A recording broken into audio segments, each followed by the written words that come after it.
നമസ്തേ. കഥകളതി സാഗരത്തിലേക്ക് സ്വാഗതം. നമ്മളിന്ന് ഒരു നാരായണീയ പാരായണമാണ് നമ്മളിപ്പോൾ പറഞ്ഞ 9 ദശകങ്ങൾ. അതായത് ഇപ്പോൾ തപസ്സൊക്കെ ചെയ്തിട്ട് മഹാവിഷ്ണുവിൻ്റെ അടുത്ത് നിന്ന്, വിരാട് പുരുഷൻ്റെ അടുത്ത് നിന്ന് ബ്രഹ്മദേവൻ അദ്ദേഹത്തിൻ്റെ നാഭിയിലുള്ള സഹസ്രദള പത്മത്തിൽ നിന്നും ജന്മമെടുത്ത അയോനിജനായ ശ്രീ ബ്രഹ്മദേവൻ ശക്തിയൊക്കെ വർദ്ധിച്ചു, തപസ്സൊക്കെ വർദ്ധിച്ചു. അദ്ദേഹം മഹാവിഷ്ണുവിൻ്റെ വിരാട് പുരുഷൻ്റെ നിർദ്ദേശപ്രകാരം 10ാമത്തെ ദശകം മുതൽക്ക് സൃഷ്ടികർമ്മം തുടങ്ങാനായിട്ട് തീരുമാനിച്ചിരിക്കുകയാണ്. ഇനി ബ്രഹ്മാവിൻ്റെ സൃഷ്ടികർമ്മങ്ങൾ, സൃഷ്ടിഭേദങ്ങൾ, അതായത് ഈ എല്ലാം ഭൂമിയിലുള്ള എല്ലാ വസ്തുക്കളും ഈശ്വരാംശമുണ്ട്. അതാണൊരു സത്യം. ഏത് പർവ്വതങ്ങൾക്കായാലും വൃക്ഷങ്ങൾക്കായാലും മൺതരിക്കായാലും കടലിലൊരു തുള്ളി വെള്ളത്തിനായാലും എന്തിനായാലും ഈശ്വരാംശമുണ്ട്. ജീവനുള്ളവയുണ്ട്, ജീവനില്ലാത്തവയുണ്ട് വസ്തുക്കൾ. ഈ ജീവൻ എന്ന് പറയുന്ന ഈശ്വരാംശമാണ്. അത് ചിലതൊക്കെ ചലിക്കും, ചിലതൊക്കെ ചലിക്കില്ല. ചലിക്കുക എന്ന് പറഞ്ഞാൽ സഞ്ചരിക്കുക, വളരും, നശിക്കും, അങ്ങനെയൊക്കെ. അതാണ് സൃഷ്ടിഭേദങ്ങൾ. 2 വിധത്തിലുണ്ട്. ഈശ്വരാംശമായ ഈശ്വരൻ്റെ അംശമായ എല്ലാ സൃഷ്ടികളും ചലിക്കുന്നവയും ചലിക്കാത്തവയുമായിട്ട് 2 ഭേദങ്ങളുണ്ട്, സൃഷ്ടിഭേദങ്ങളുണ്ട്. പക്ഷികൾ പറക്കുന്നുണ്ട്, സൃഷ്ടി തന്നെയാണ്. ചലനമില്ലാത്ത കല്ല്, പാറ, അങ്ങനെയൊക്കെ ഉള്ളതൊക്കെ ചലനമില്ലാത്തവയാണ്. അതുപോലെ ഈ സൃഷ്ടിഭേദങ്ങൾ 2 തരത്തിലുണ്ട്. എന്താണ് ബ്രഹ്മാവിൻ്റെ സൃഷ്ടികർമ്മത്തിൻ്റെ വിശദമായ കാര്യങ്ങളാണ് ഈ ദശകത്തിൽ പറയുന്നത്. 10ാമത്തെ ദശകം. ഇത് ഒരു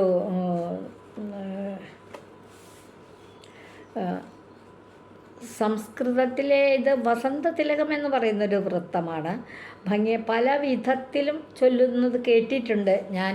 ഈ വസന്തതിലകം വൃത്തത്തിലുള്ള ശ്ലോകങ്ങൾ എനിക്ക് പറ്റുന്നതുപോലെ ഞാനും ഈ ശ്ലോകങ്ങൾ വായിക്കുകയാണ്. ഭഗവാന്റെ അനുഗ്രഹം കൊണ്ട് തപോബലവും മതിബലവും വർദ്ധിച്ച ബ്രഹ്മാവ് നടത്തിയ സൃഷ്ടിപ്രകാരമാണ് ഈ ദശകത്തിൽ വിവരിക്കുന്നത്. ഓം നമോ ഭഗവതേ വാസുദേവായ, ഓം നമോ ഭഗവതേ വാസുദേവായ, ഓം നമോ ഭഗവതേ വാസുദേവായ, ഓം നമോ ഭഗവതേ വാസുദേവായ, ഓം നമോ ഭഗവതേ വാസുദേവായ, ഓം നമോ ഭഗവതേ വാസുദേവായ, ഓം നമോ ഭഗവതേ വാസുദേവായ, ഓം നമോ ഭഗവതേ വാസുദേവായ, ഓം നമോ ഭഗവതേ വാസുദേവായ, ഓം നമോ ഭഗവതേ വാസുദേവായ, ഓം നമോ ഭഗവതേ വാസുദേവായ, ഓം നമോ ഭഗവതേ വാസുദേവായ, ഓം നമോ ഭഗവതേ വാസുദേവായ, ഓം നമോ ഭഗവതേ വാസുദേവായ. സൃഷ്ടികർമ്മം തുടങ്ങുന്ന ഈ ദശകത്തിൽ 14 ലോകങ്ങളിലുമാണല്ലോ ഭഗവാന്റെ ബ്രഹ്മദേവൻ്റെ സൃഷ്ടികൾ ചെന്നെത്തുന്നത്. എല്ലാ ലോകങ്ങളിലുള്ള ദേവീദേവന്മാരെല്ലാ ലോകങ്ങളിലും എത്തത്തക്ക വിധത്തിൽ ഓം നമോ ഭഗവതേ വാസുദേവായ. നമുക്ക് 1ാമത്തെ ശ്ലോകം വായിക്കാം. വൈകുണ്ഠവർദ്ധിതബലോദഭവത്പ്രസാദാത് അംബോജയോ നിരസ്രജത് കില ജീവദേഹാൻ സ്ഥാനൂനി ദുരൂഹമയാണി തഥാ തിരശ്ചാം ജാതിർമനുഷ്യനിവഹാനപി ദേവഭേദാൻ. വൈകുണ്ഠ വർദ്ധിത ബലോദഭവത് പ്രസാദാത്. ഹേ വൈകുണ്ഠ, ഭവൽ പ്രസാദാത്. ഹേ വൈകുണ്ഠ എന്ന് വെച്ചാൽ ഹേ ഭഗവാനെ, ഹേ വിരാട് പുരുഷ, ഹേ മഹാവിഷ്ണു വിഭോ, അങ്ങയുടെ ഭവത് പ്രസാദാത്, അങ്ങയുടെ പ്രസാദാൽ വർദ്ധിത ബല അംബോജയോനി, വർദ്ധിച്ച ശക്തിയോടുകൂടി, ശക്തിയൊക്കെ വർദ്ധിച്ച് തപോശക്തി വർദ്ധിച്ച് ആ അംബോജയോനി, അംബോജം എന്ന് പറഞ്ഞാൽ താമരയിൽ ജനിച്ചവനായ അധികമായ അങ്ങയുടെ ആ അധിക മായവന തപശക്തി വർദ്ധിച്ച ബ്രഹ്മാവ് അത പുരൂഹമയാണി സ്ഥാനൂനി അഥ തിരശ്ചാം ജാതി. പിന്നീട് മണ്ണിൽ മുളച്ചുണ്ടാകുന്ന സ്ഥാവരങ്ങളായിട്ടുള്ളത്, മണ്ണിൽ മുളച്ച് ഉണ്ടാകുന്നത് സ്ഥാവരങ്ങൾ, അതുപോലെ പക്ഷിമൃഗാദി തിര്യക് ജാതികൾ. അപ്പോൾ വൃക്ഷങ്ങൾ, പാറകൾ, കല്ലുകൾ, പർവ്വതങ്ങൾ അങ്ങനെയൊക്കെ മണ്ണിൽ മുളച്ചങ്ങനെ ഉണ്ടാകുന്നു. പിന്നെ പക്ഷികൾ, മൃഗങ്ങൾ, പലതരത്തിലുള്ള ജീവികൾ, അതിൽ പെടും കേട്ടോ മനുഷ്യരും, അവരൊക്കെ മറ്റൊരു വർഗം. ഇങ്ങനെ തിരശ്ചാം ജാതി, തിര്യക് ജാതികളായിട്ട് പക്ഷിമൃഗാദി തിര്യക് ജാതികളും മനുഷ്യനിവഹാൻ ദേവഭേദാൻ അഭിജീവദേഹാൻ, മനുഷ്യരായിട്ട് ഉള്ളവരും മനുഷ്യവർഗങ്ങളും ദേവഭേദങ്ങളും അടങ്ങുന്ന ജീവശരീരങ്ങളെ, അതായത് ഈശ്വരാംശത്തിന് വസിക്കാനായിട്ടുള്ള ഒരു ദേഹം, ഒരു ശരീരം ആവശ്യമാണ്. അത് പക്ഷികളുടെ ശരീരമാകാം, മൃഗങ്ങളുടെ ശരീരമാകാം, മനുഷ്യരുടെ ശരീരമാകാം, ഇഴജന്തുക്കളുടേതാകാം, പുഴുവിൻ്റെയാകാം, ഏത് വേണമെങ്കിലാകാം, വൃക്ഷങ്ങൾ, ഇവയിൽ ഒക്കെ ഈ എല്ലാത്തിലും ഈശ്വരാംശമുണ്ട്. ഈശ്വരാംശമാണ് ഈ ഭൂമിയിൽ കാണുന്നത് എല്ലാം തന്നെ. ഈശ്വരൻ്റെ ചൈതന്യാംശമായിട്ടുള്ള ജീവൻ നിത്യനാകയാൽ അതിന് ദേഹകൽപ്പന ചെയ്യുക എന്നതാണ് സൃഷ്ടി. ഈ സൃഷ്ടി എന്ന് പറയുന്നത് എന്താ? ഈശ്വരാംശത്തിന് ഇരിക്കാനുള്ള ഒരു ദേഹത്തെ ഉണ്ടാക്കുക. ജീവനെ ഉണ്ടാക്കുന്നില്ല, ജീവൻ ഈശ്വരാംശമാണ്. ആ ഈശ്വരാംശത്തിന് ഇരിക്കാൻ ഒരു ദേഹം വേണം. ആ ദേഹത്തിൻ്റെ ദേഹിയാണ് ഈശ്വരാംശം. അപ്പോൾ ചുരുക്കത്തിൽ വിഷസർപ്പത്തിന് ഈശ്വരാംശമുണ്ട്. അതിന് ഇരിക്കാൻ, ആ ഈശ്വരാംശത്തിന് ഇരിക്കാൻ ഒരു ദേഹവുമുണ്ട്. അതിമനോഹരമായ ഒരു തത്തമ്മ, പച്ചപ്പനങ്കിളി തത്തമ്മ, ഈശ്വരാംശമുണ്ട്. ആ ഈശ്വരാംശം ഇരിക്കാൻ ഒരു ദേഹവുമുണ്ട്. സുന്ദരിയായ ഒരു പെൺകുട്ടി, ബാലിക പെൺകുട്ടി, ഈശ്വരാംശമുണ്ട്, ഇരിക്കാൻ ഒരു ദേഹവുമുണ്ട്. അപ്പം ദേഹവും ദേഹിയും ഒരുമിച്ച് ആണ് കുടികൊള്ളുക.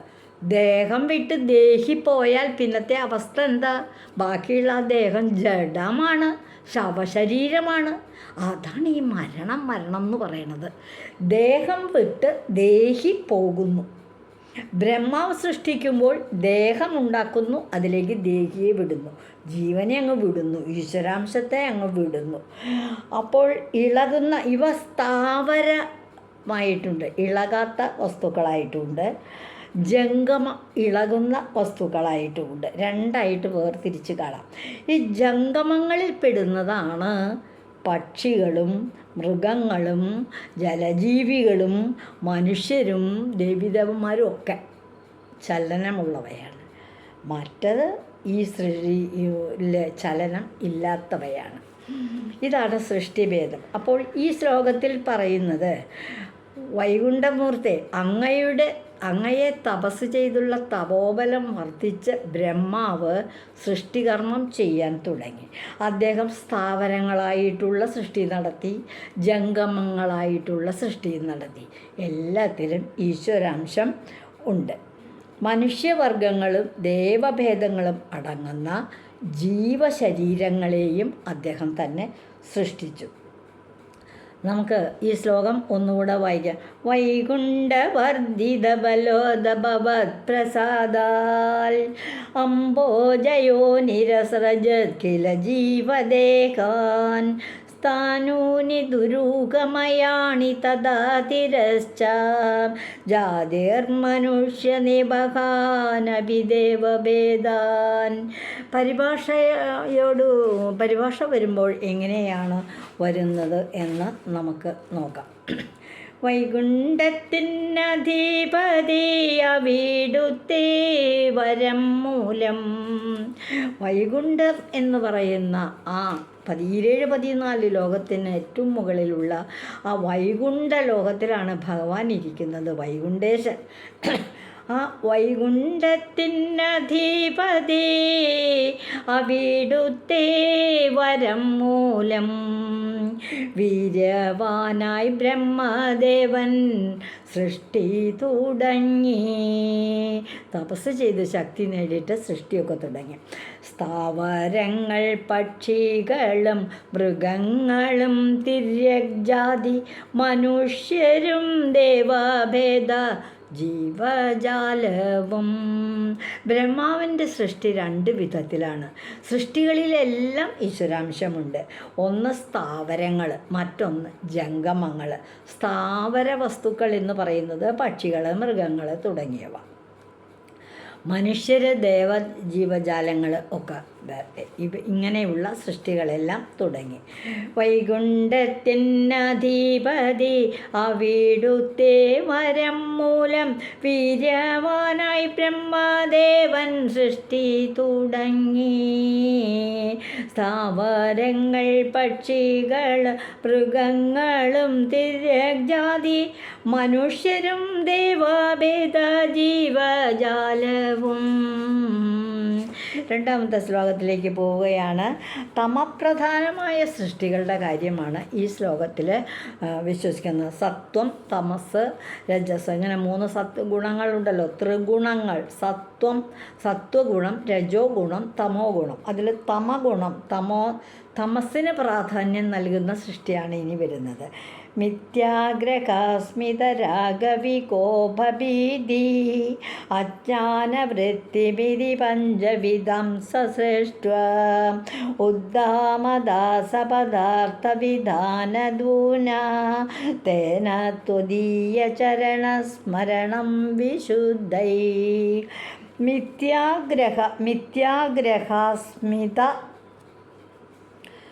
ഗ്രഹാസ്മിമതിരാഗവികോപഭീതി.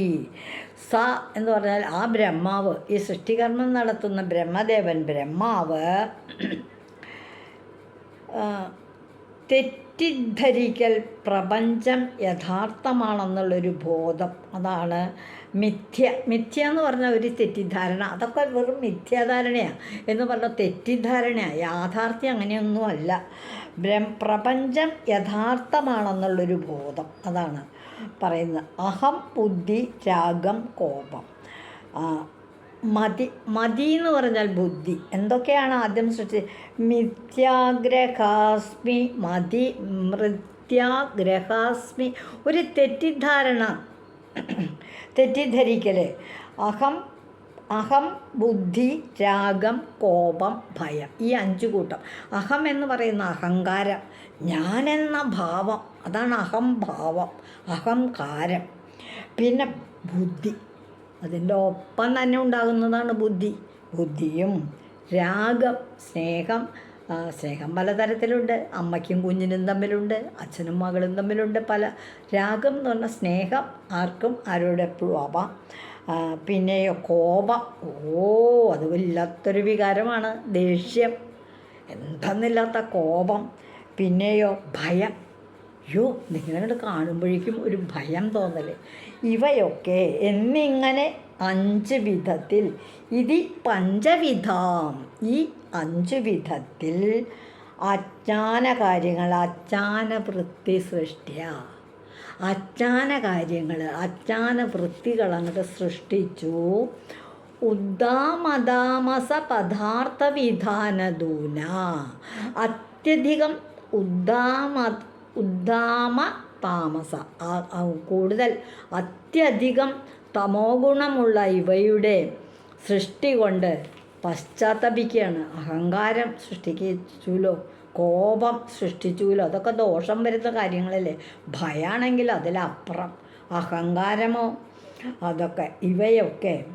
എന്നിട്ടോ ഇങ്ങനെയുള്ള അജ്ഞാനവൃത്തികളായിട്ടുള്ള സൃഷ്ടികർമ്മം ചെയ്ത ബ്രഹ്മാവ് അതിലങ്ങോട്ട് പശ്ചാത്തപിക്കാൻ തുടങ്ങി. എന്നിട്ട് വിശുദ്ധൈ ത്വദീയ ചരണസ്മരണം തേന, അജ്ഞാനം നീങ്ങി ശുദ്ധി കൈവരുന്നതിനായി നിന്തിരുവടിയുടെ തൃപ്പാദങ്ങളെ ധ്യാനിച്ചു. ഇപ്പം എന്താ ചെയ്യുക, പറ്റിപ്പോയില്ലേ, സൃഷ്ടി ചെയ്തു.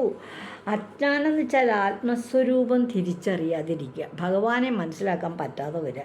അഹംഭാവം എന്ന് പറയണതോ ദേഹമാണ് ആത്മാവെന്ന ധാരണ. ഈ ശരീരം അത് ആത്മാവല്ലേ അല്ല. ആത്മാവിരിക്കുന്ന ഒരു പാർപ്പിടം, ആത്മാവിൻ്റെ ഇരിപ്പിടം, പാർപ്പിടം, ഭവനം, അതൊക്കെയാണ് ശരീരം. രാഗം, കോപം, ഭയം എന്നിങ്ങനെ 5 ഇതാണ് ആദ്യം സൃഷ്ടി നടത്തിയത്, പഞ്ചശക്തികളെ. തമോ ഗുണകരമായ അവിദ്യ, ഇവയൊക്കെ തമോ ഗുണങ്ങൾ അടങ്ങുന്നവയാണ്. സംസാരബന്ധമുണ്ടാക്കുന്നത് ഈ തമോ ഗുണങ്ങൾ അടങ്ങുന്ന ഇമാതിരിയുള്ള അതിൻ്റെ വികാരങ്ങളാണ്. അതിൻ്റെ ഒരു പരിഹാരമാണ് ഭഗവദ്ധ്യാനം. അപ്പോൾ ഇത്തരത്തിലുള്ള കോപം, ഭയം, രാഗം ഇതിൻ്റെയൊക്കെ ഭവിഷ്യത്തുകൾ മാറ്റി നല്ല വിധത്തിൽ വരുന്നതിന് ഉള്ള ഒരേ ഒരു വഴി രാഗവികോപ സഹിതമായ ഭീതി. അത് ഭീതിയൊക്കെ രാഗവും കോപവും ഭീതിയും അഹങ്കാരവും എല്ലാം മാറുന്നതിന് ഒരു പ്രതിവിധി എന്താണ്? ഭഗവത് പാദങ്ങൾ തന്നെ ആശ്രയിച്ചുകൊണ്ട് ബ്രഹ്മാവ് സൃഷ്ടികർമ്മം നടത്തി. ഈ പഞ്ചവിധത്തിലാണ് സൃഷ്ടികർമ്മം നടത്തിയത്. പക്ഷെ അതുകൊണ്ടുള്ള ദോഷങ്ങൾ, തമോ ഗുണപ്രധാനമായ ഈ വികാരങ്ങളെയൊക്കെ ബ്രഹ്മാവിന് മനസ്സിലായി. അവയ്ക്ക് പരിഹാരം എന്താണെന്ന് അദ്ദേഹം തന്നെ അജ്ഞാനം നീങ്ങിയിട്ട് ശുദ്ധി കൈവരാൻ വേണ്ടിയിട്ട് നിന്തിരുവടിയുടെ പാദങ്ങളെ തന്നെ അദ്ദേഹം ധ്യാനിക്കുകയും ചെയ്തു. ഇതാണ് ഈ ശ്ലോകം പറയുന്നത്. എന്താണെന്ന് വെച്ചാൽ ഒന്ന് നോക്കാം. മിഥ്യാഗ്രഹാസ്മി മതിരാഗവികോപഭീതിർ അജ്ഞാനവൃത്തിമിതി പഞ്ചവിധം സസൃഷ്ട്യ. 5 കൂട്ടം അങ്ങ് സൃഷ്ടിച്ചു. അതെല്ലാം അജ്ഞാനവൃത്തിയായിരുന്നു. ഉദ്ദാമദാമസപദാർത്ഥവിധാനദൂന തേന തുദീയ ചരണസ്മരണം വിശുദ്ധൈ. അത് തെറ്റിദ്ധരിക്കപ്പെട്ട വിധത്തിൽ സൃഷ്ടിച്ച ഈ വികാരങ്ങളെല്ലാം നല്ല വിധത്തിലാക്കി ശുദ്ധിയാക്കി തരാൻ ഭഗവാന്റെ തന്നെ പാദങ്ങളെ ആശ്രയിക്കുകയും ബ്രഹ്മാവ് ചെയ്തു. പരിഭാഷയൊന്ന് നോക്കൂ. മായാബോധം അഹം ബുദ്ധി രാഗകോപഭയാദിയാം പഞ്ചവിധ അജ്ഞാനങ്ങൾ സൃഷ്ടിച്ച ശേഷം. മായാബോധം, അഹം ബുദ്ധി, രാഗം, കോപം, ഭയം ഇങ്ങനെയുള്ള പഞ്ചവിധ അജ്ഞാനങ്ങൾ സൃഷ്ടിച്ചതിന് ശേഷം ബ്രഹ്മാവ് അജ്ഞാനത്തെ നീക്കി ശുദ്ധി വരുവതീനായിക്കൊണ്ടു അവിടുത്തെ തൃപ്പാദത്തിൽ ധ്യാനലീനനായി. താൻ സൃഷ്ടിച്ച ഈ അജ്ഞാനങ്ങളെല്ലാം സൃഷ്ടിച്ചു. അതിൽ നിന്ന് അവയൊക്കെ ശുദ്ധമായ വിധത്തിൽ പ്രവർത്തിക്കത്തക്ക വിധത്തിലാക്കാനായിട്ട് ഭഗവാനെ തന്നെ ബ്രഹ്മാവ് ആശ്രയിച്ചു എന്നാണ് പറയുന്നത്. അടുത്ത ശ്ലോകത്തിലേക്ക് പോവുകയാണ്. തുടർന്ന് സൃഷ്ടികാര്യം തന്നെയാണ് വിവരിക്കുന്ന ഈ ശ്ലോകത്തിൽ. താവൽ സർജമനസാസനകം സനന്ദം ഭൂയാസനാദന മുനിം ച സനകുമാരം തേ സൃഷ്ടികർമ്മണി തു തേന നിയുജ്യമാനാത് ത്വത്പാദഭക്തിരസികാ ജഗൂർണവാണി. താവൽ സസർജ മനസാ സനകം സനന്ദം, അതായത് താവത് ഭൂയ, അപ്പോൾ പിന്നെയും മനസ്സുകൊണ്ട് അങ്ങയുടെ ബ്രഹ്മാവിൻ്റെ അങ്ങയെ ഭഗവാനെ മനസ്സിൽ വിചാരിച്ചുകൊണ്ട് സനകൻ, സനന്ദൻ, സനാതനൻ, സനത് കുമാരൻ എന്ന് 4 പേര് സൃഷ്ടിച്ചു. 4 കുമാരന്മാരെ. ഇവരെ 4 പേര് ബ്രഹ്മാവിൻ്റെ പുത്രന്മാരാണ്, സനകൻ, സനാതനൻ എന്നൊക്കെ. ഇവർക്ക്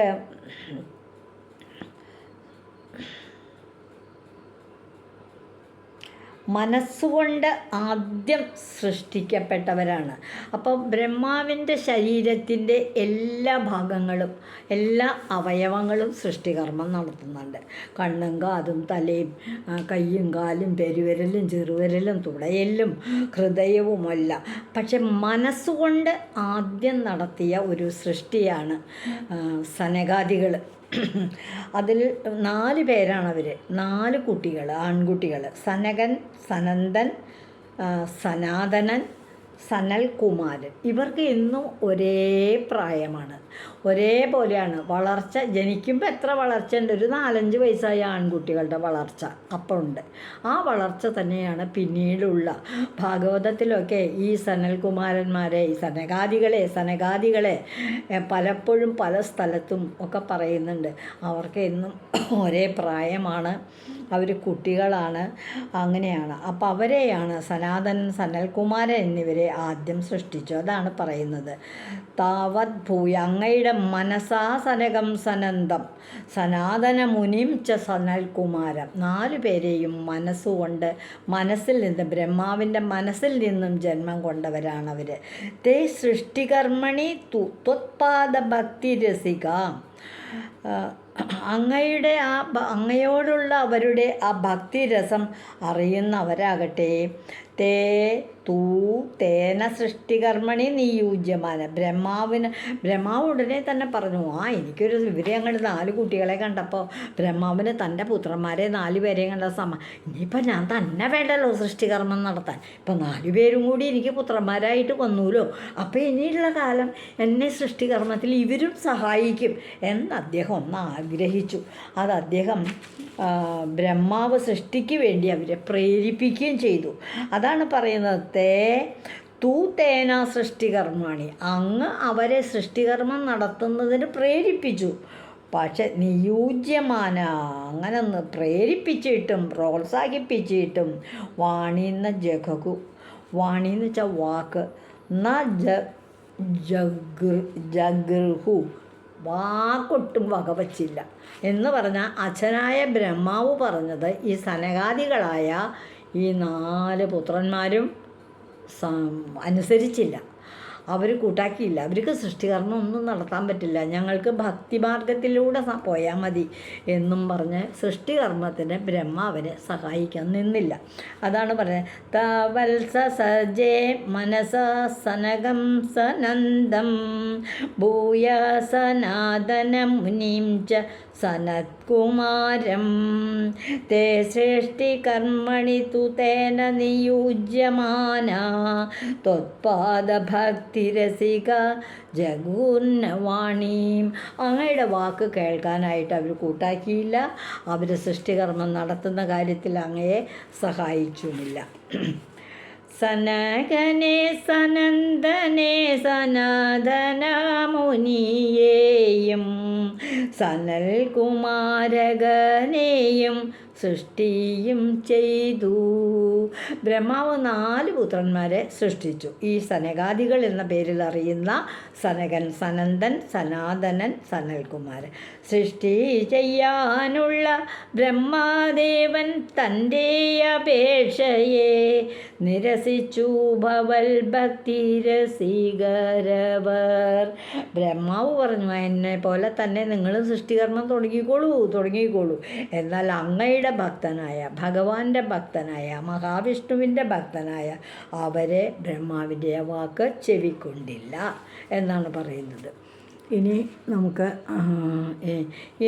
ഇപ്പോൾ ഈ ശ്ലോകത്തോടെ ഇത്രയും നിർത്താം. നമ്മളിപ്പോൾ 3 ശ്ലോകങ്ങളെ വിശദീകരിച്ചുള്ളൂ. ആകട്ടെ 23 മിനിറ്റോളമായി. അതുകൊണ്ട് ഇന്ന് ചൊല്ലിയ പറഞ്ഞ ഈ പദങ്ങളെല്ലാം തന്നെ എൻ്റെ ഗുരുവായൂരപ്പ അങ്ങയുടെ പാദങ്ങളിൽ സമർപ്പിക്കുന്നു. ഇത് കൂടുതൽ പേര് കേൾക്കുന്നതായിട്ട് ഞാൻ കാണുന്നുണ്ട്. നാരായണീയമല്ലേ, എത്ര കേട്ടാലും നമുക്ക് മതിയാകൂ. ബ്രഹ്മസൃഷ്ടിയല്ലേ തുടങ്ങിയിരിക്കുന്നത്. അതുകൊണ്ട് ബ്രഹ്മസൃഷ്ടി മുതൽ കൂടുതൽ ഈ പാഠഭാഗങ്ങളിൽ ശ്രദ്ധിക്കൂ. നമുക്ക് കൂടുതലായിട്ട് അറിവ് ഒന്നും കിട്ടിയില്ലെങ്കിലും ഒന്നും നഷ്ടപ്പെടില്ല, അത് ഞാൻ ഉറപ്പ് തരാം. എന്തെങ്കിലും ഒരു ചെറിയ അറിവ് കൂടുതലായിട്ട് കിട്ടും. ഇല്ലെങ്കിലും കേൾക്കുന്നതൊരു നല്ല കാര്യമല്ലേ. കൂടുതൽ പേരെ ഈ പാഠഭാഗങ്ങൾ ശ്രദ്ധിക്കാനായിട്ട് പ്രേരിപ്പിക്കും. ഇന്ന് ഇവിടെ നിർത്തുകയാണ്.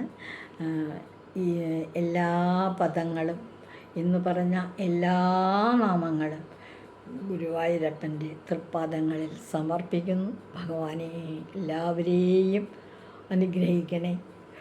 ലോകാ സമസ്ത സുഖിനോ ഭവന്തു.